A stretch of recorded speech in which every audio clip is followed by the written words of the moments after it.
ಆದ್ರೆ ಅವರು ನಾಯಕರಾಗಿದ್ದಾರೆ. ಜನಸಾಮಾನ್ಯರು ಮೊದಲಾದರು ಭಿಕ್ಷುಕರಾಗಿ ಗುಲಾಮರಾಗಿ ಅವರ ಖೇತಿಗಳನ್ನ ಕಾಯಲಿಕ್ಕೆ ಹಚ್ಚಿದ್ದಾರೆ. ಇದು ಪ್ರಜಾಪ್ರಭುತ್ವ ರೀತಿ ಅಲ್ಲ. ಆದ್ರೆ ಎಲ್ಲರೂ ಹೆಂಡ್ರ ಹಾಕೊಂಡಿರ್ತಾರೆ, ಸ್ವಲ್ಪ ಕಡಿಮೆ ಮಾಡ್ಬೇಕಂತಾರೆ. ನೀವೆಲ್ಲ ಆದ್ರೆ ಕಡಿಮೆ ಇಟ್ಬಿಡ್ತಾರೆ. ನಿಮಗೆ ಗೊತ್ತಿರ್ಬೇಕು, ಗೋಪಾಲನ ಪರಿಚಯ ಆಗಿಲ್ಲ, ಎಲ್ಲರದ್ದು ಪರಿಚಯ ಆಯ್ತು. ಗೋಪಾಲನ ನಂಗ ಪೆಂಡಿಂಗ್ ಮಾಡ್ಕೊಂಡ್ಬಿಡುತ್ತೆ. ಪರಿಚಯ ಇರಲ್ಲ.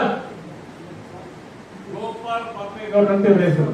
ರಾಜಕೀಯ ಪಕ್ಷಗಳ ಸಿದ್ಧಾಂತಗಳನ್ನ ಅಥವಾ ರಾಜಕೀಯ ಪಕ್ಷ ಕಟ್ಟುವ ನಿಲುವನ್ನ ಇದಕ್ಕಿಂತ ಶ್ರೇಷ್ಠವಾಗಿ ಬರಲಿಕ್ಕೆ ಸಾಧ್ಯ ಇಲ್ಲ ಅಂತಕ್ಕಂಥ ಮಾತನ್ನ ಪ್ರಶಾಂತ್ ಭೂಷಣ್, ಸುಪ್ರೀಂ ಕೋರ್ಟಿನ ಅತ್ಯಂತ ಶ್ರೇಷ್ಠ ನ್ಯಾಯಾಧೀಶ, ಯೋಗೇಂದ್ರ ಯಾದವ್, ಸಾಮಾಜಿಕ ಹೋರಾಟದಲ್ಲಿ ಪ್ರಖ್ಯಾತಿ ಹೊಂದಿರತಕ್ಕಂಥವ್ರು, JNU ಕಾಲೇಜಲ್ಲಿ ಪ್ರೊಫೆಸರ್ ಆಗಿ ಕೆಲಸ ಮಾಡಿರ್ತಕ್ಕಂಥವ್ರು, ಹಿರೇಮಠರು, SR ಹಿರೇಮಠರವರು, ಇದನ್ನೆಲ್ಲ ಓದಿ ಇಂಥದನ್ನ ಮಾಡ್ಬೇಕು ನಾವು ಅಂತಕ್ಕಂಥ ವಿಚಾರವನ್ನು ಹೇಳಿರ್ತಕ್ಕಂಥ ದೊಡ್ಡ ಪ್ರಣಾಳಿಕೆ.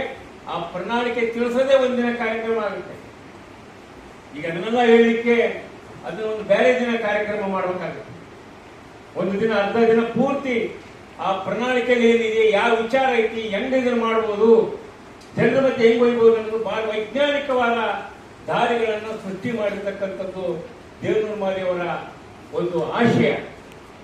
ಬದುಕಿನ ಆಶಯದ ಜೊತೆಗೆ ಒಂದು ರಾಜಕೀಯ ಪಕ್ಷ ಕಟ್ಟ ಆಶಯವನ್ನ ಬರೆದಿದ್ದಾರೆ. ಅದನ್ನು ಇನ್ನೊಂದು ಸಾರಿ ಸಭೆಯಲ್ಲಿ ನಾವು ವಿವರವಾಗಿ ತಗೊಂಡು ಈ ತಕ್ಷಣಕ್ಕೆ ಮಾಡ್ತಕ್ಕಂಥ ಕೆಲಸಗಳು ಏನದು, ಮುಂದಿನ ದಿನಗಳಲ್ಲಿ ಮಾಡ್ತಕ್ಕಂಥ ಕೆಲಸಗಳು ಏನದು ಅನ್ನೋದನ್ನ ಬಹಳ ವಿವರವಾಗಿ ತಿಳಿಸ್ತಕ್ಕಂಥದ್ದನ್ನ ಮಾಡಬೇಕು.